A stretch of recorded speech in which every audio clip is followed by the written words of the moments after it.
محافظة طنطا، تحديدا في شارع اسمه النفس المقطوع. والاسم ده مجاش من فراغ، اتسمى كده لأن اللي كان بيعدي في الشارع ده بالليل بيحس بضيق في التنفس وكأن الهواء بيتسحب من حواليه.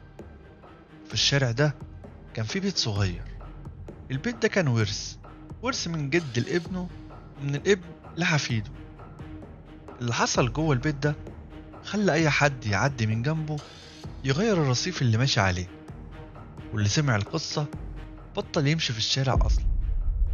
وفي يوم الحفيد قرر يفتحه بعد 25 سنة كان مقفول، بس هو ما كانش يعرف إن الباب ده لو اتفتح بعد العشاء عمره ما بيتقفل تاني.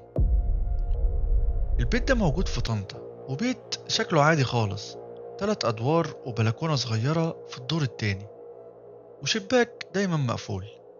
لكن اللي يعرف الحكاية هيقولك إن الشباك ده اتفتح مرتين بس في آخر 30 سنة، وفي المرتين كان بيحصل كوارث. البيت ده كان ورث من واحد اسمه الحاج سعد،